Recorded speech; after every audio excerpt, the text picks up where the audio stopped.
Well, good afternoon, ladies and gentlemen, and welcome to another TravelMole broadcast. And we're going to be talking domestic tourism here in the UK, and particularly London. And one of the experts in London is the CEO and founder of a company called Travel, and that man is Jonathan Mountford. Good afternoon, Jonathan. Good afternoon. It's great to be here. Good, Jonathan. As I said in that very brief intro, has been involved since its inception in representing many areas in the UK, not just exclusively London, both domestically and overseas. But I think it's fair to say that you have a focus on London and the West End, theatres, attractions, and so on. It must have been first of all, is that true? And it has been an extremely trying 12 to 18 months for you. That is true. We also have clients dotted throughout the UK, but our main client base is in London and New York, which are obviously two cities that have been decimated by the pandemic in terms of tourism. It's been for everybody a really difficult time, and it's been for many, as you know, an absolute nightmare. But we are seeing the slow recovery and a light at the end of the tunnel. And for us, as you rightly identified, we have a large proportion of our client base in the live entertainment industry, which was one of the first areas of the economy to be locked down, and one of the last areas of the economy to be reopened in terms of the leisure economy. So it has been an incredible, difficult time for lots of people, including ourselves, but we've survived. Good. The current status of live entertainment in London and in the UK is that I think they're open on May the 17th, but not everybody's going to open, I wouldn't think, because you still have to exercise social distancing within enclosed environments, don't you? Absolutely. There's a handful of shows that are opening and producers that are being very brave, such as Nika Burns, who heads up the NYMEX theatre group. But it is, as you sort of alluded to, it's very difficult to make a show financially work at reduced capacity, because West End shows are incredibly expensive to put on, and to reduce your audience capacity, it's all worked out on the number of seats that are in the venue. So to reduce that capacity makes it unviable for a lot of the larger musicals to open. They're potentially looking to open in midsummer time, but I think the bigger shows will start to come back in the autumn time. Okay, well, a little bit of live streaming of some of these things, I would think, but it's not a substitute for a live audience. No, I was going to say it's not at all. Live streaming has been fantastic, and has also connected people together, and kept theatre at the forefront and live entertainment at the forefront of people's minds, but it doesn't generate anywhere near the same amount of revenue. We did see this week the test event at London's O2 Arena for the Brit Awards, which was the first time an award ceremony had been held since the start of the pandemic in person, and with big stars in the music industry such as Years and Years and Elton John perform in front of key workers. There was 5,000 people that were in that audience that were tested beforehand and afterwards as well. And I think it's really great that we have had these test events that show us a way forward. But hopefully, as we get to everybody being vaccinated, that there will be no need to have those reduced capacities, and we can go back to, for example, the O2, which is normally a 20,000 capacity venue. So that puts it into perspective that they went from 20,000 to 5,000, and that was from an award ceremony, not a commercial concert. Well, talking more generally about tourism in London, London and Partners, the Sadiq Khan, the Mayor of London, they launched Let's Do London last week or earlier this week. I can't quite remember. First of all, what was your thoughts on that? Do you think it's going to be a good campaign? Yeah, it was launched at the Globe Theatre on Monday, and I think it is. I think everybody is working together. And in June time of last year, I formed the London Tourism Cooperative, which went from 10 people up to 350 people. We have a group of, it's not for profit, it encompasses almost all sectors of London's tourism industry, and we have 15 volunteers working for us, and we are working with the Let's Do London campaign. London and Partners have been very supportive of what we're doing, and so have the London Tourism Recovery Board as well, who have brought all different sectors and all the different membership organisations together. And I do think that it will be a great campaign, and it's also not just about what's grabbed the headlines in terms of the money that's been put on the table by both regional and national government. It's also a lot of in-kind support has been brought to the table, and also individual attractions and sightseeing organisations and business hotels as well, and businesses across the whole spectrum of tourism have also part match funded that public money as well. So I think it's a great starting point. There's still a long way to go, but it's a really good starting point. And is the London Tourism Cooperative, was it set up as a, if you like, as a pressure group on London and partners and the city government to take tourism more seriously?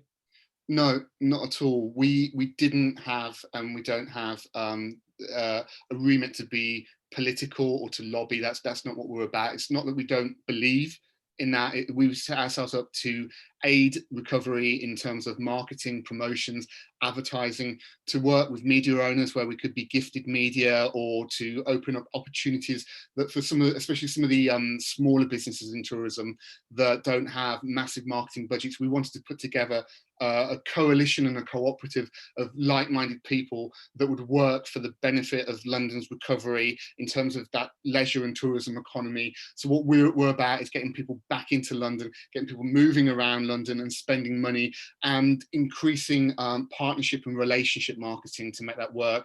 And we wanted to focus our efforts and our energy, most importantly, on actually driving visitation, driving money back into all those hard hit businesses. We have added our voice to people that have lobbied, both Sadiq Khan, Boris Johnson, and all of the other ministers as well, but it's not our key aim. And one of the reasons for that was that we'd identified very early on that there were people within the whole sort of tourism infrastructure that were already doing that. So we were like, okay, we're going to help people that desperately need help, and we're going to make a difference. Okay, well, in from your opinion, Yeah. do you think the funding for London, and indeed um, not just for the theatres, but for London tourism in general and the city, has been adequate and will be adequate going forward to when hopefully international borders do open again? No, I don't. I think it's been too little. There needs to be more money spent on it. There needs to be more money allocated from central government towards London as well. Because in terms of tourism, if you don't have London's tourism, you don't, for international travellers, you don't have tourism in the rest of the United Kingdom. London is a gateway, along with maybe one or two other cities, to the rest of the United Kingdom. And tourism is obviously important across the whole of the Union, but London, and especially Heathrow, obviously acting as that sort of hub to get people moving around the rest of the country. And I think you really have to put money into London, because London is so important. I think the money that's being put forward by the GLA is great. They have limitations. They've been obviously massively hit financially with all of the loss of revenue from TfL, for example, which they're having to support, where people aren't spending money traveling anymore. And I think it needs to have more money allocated to it from central government, and greater support from DCMS as well, and not just civil servants, but from the ministers as well. Yes, I saw a report today that London First, the chairman of London First, is saying that unless more money is put into TfL, then the whole thing's going to come crashing down around our ears. Hopefully not physically, but in a more literal sense. This London, Let's Do London, is pretty much aimed at a domestic audience, as well as hopefully it's going to international borders, but it's aimed at a domestic audience. Skeptics might say, well, it's okay for London to start doing this now, but when the times were good, no one really wanted to know about a domestic market. Hoteliers, attraction owners are all much more willing to take higher margin, longer staying overseas visitors, and with occupancy rates for hotels in central London approaching 90 to 95%, 52 weeks of the year. Do you think this is a little bit too late and too little too late? No, I think there has always been domestic tourism to London. We do a lot of work with the Coach Tourism Association, as in MAID, not the Cooperative. Well, the Cooperative does as well, but in terms of MAID, we've done lobbying in the past for coach parking within London, to obviously get people into London in that way. We've worked with all of the rail operators as well. And there are OTAs, such as Travel Zoo, for example, that have always championed domestic tourism. You also have wholesalers, for example, such as Hospitality Line, whose business is made up predominantly of UK domestic people coming into London, staying overnight. They haven't always, and I take on board your point that there hasn't always been the availability of hotels within central London, and that has always been an issue, and that there's obviously the travel trade that have put together packages that use hotels not in the centre of London, in areas such as Greenwich or a bit further sort of out of that central area where the price point is slightly cheaper, and sometimes further afield as well. But I think there always has been the likes of, for example, Newmarket, Super Break, Amiga in the past who have done those packages as traditional domestic tour operators. What we have seen is a shift from those traditional operators to online, and there is a big online OTA offering for London, and that has been there pre-pandemic, to be fair. Okay, well, I'll take that on board. I would think that the relationship with the UK trade would have been something that would help London, certainly over the next 6 months, as I said, until there's confidence back in the market, the international borders are open, etc. As far as your own business is concerned, you mentioned you've got an office in New York, but you mainly focus on London. With the theatres opening again, big events going on in London, I'd imagine that even though you've had a bad period, confidence would be relatively high from, say, August onwards. Yeah, it is, and as I said earlier, we're seeing the sort of light at the end of the tunnel and the shoots of recovery coming up through the ground in terms of where we're heading, and everybody's very nervous. People are skeptical as to whether the government will stick to their roadmap, and thankfully they have so far. There's also the worry in people's minds, in the back of their mind, about the variants as well, but the vaccination program, as we know, has been a success.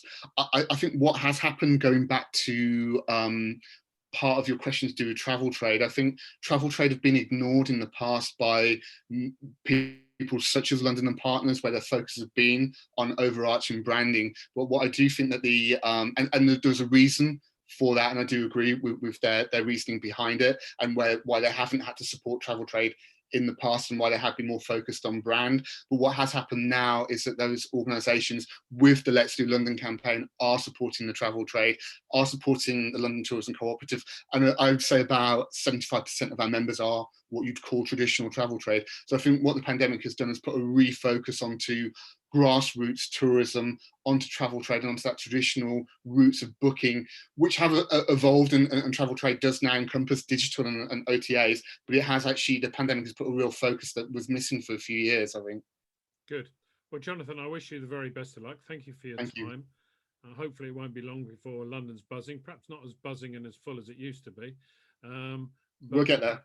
Perhaps lower volume, higher value tourists. Yeah, excellent. Some of those being British. Thank you very much for your time, and thank you. speak to you soon. Okay, thanks a lot. Bye. Bye.